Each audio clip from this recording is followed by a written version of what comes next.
Дархуул аймгийн Бинтамир спортын газрын түүхт 60 жилийн ой хүрээнд аймгийн засаг даргын 5 газар, Монголын боксын холбоо, Бинтамир спортын газар хамтран Аз ТV-ийн хошоо авраг, Монголын боксын холбооны ууган гавьяа тамирчин, ардын багш, Хай ТV-ийн алтан хуягийн нэрэмжит боксын залуучуудын улсын аврах шалгаруулах тэмцээн 3 дугаар сарын 31-ний өдрөөс 4 дугаар сарын 6-ны өдрүүдэд Бинтамир спортын газарт зохион байгуулагдаж байна. Залуучуудын улсын аврах шалгаруулах тэмцээнд 30 багийн 280 ширэн биелэгтнүүд 23 жинд хурдгүйж авахалцсан байгаа сорин өрсөлдөж аваргуудаа шалгаруулах. Миний нэрэмжит залуучуудын улсын аваргуудаа Наримтлын Дархан хотод явуулж байгаа туйлын баяртай байна.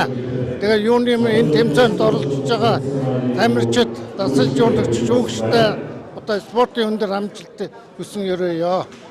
Энэ залуучуудын улсын аварга шалгаруулах тэмцээн бол Дархуул аймагт одоо 38 жилийн дараа зохион байгуулагдж байгаа. Дахиад одоо 38 жилийн өмнө бол энэ ордонд одоо залуучдын улсын аварга шалгаруулах тэмцээн зохион байгуулагдж байсан. Одоо энэ жил одоо 2024 оны боксын залуучдын улсын аварга шалгаруулах тэмцээн маань Дархан хотод зохион байгуулагдаж одоо Дархны ирээдүйн хүүхэд багчуудад одоо энэ спортын доо зүй энэ сайхан спортыг таниулж одоо Дархан Монголын боксын холбоо, Дархуул аймгийн боксын холбоо, засаг даргын тамгын газар гэдэг хамтран зохион байгуулж байгаад бас талархалтай байна.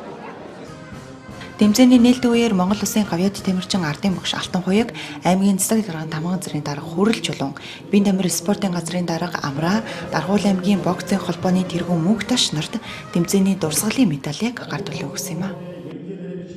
Тэмцээнд бол тамирчид маань одоо энэ тэмцээн нэлээд өрсөлдөөнтэй, зин цус бүртэй. За мөн одоо 30 багаас гэдэг чинь бол нэлээд олон багаас ингээд ирсэн.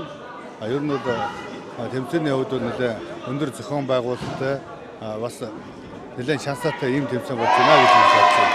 Энэ тэмцээнээс нь бас дараагийн одоо олимпик дэлхийн аваргуудад энэ залуучууд дундаас гарч ирдэг. Тийм учраас эндээс гарч ирсэн шилдэгүүд нь дараагийн одоо ирсэн тэмцээнд орж ирэхийг асуулаа.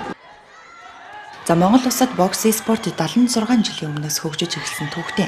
Залуучдын улсын аварга шалгаруулах тэмцээнийг Дархуул аймагт 2 дахь удаага буюу 38 жилийн дараа зохион байгуулж байгаагаараа онцлогдов.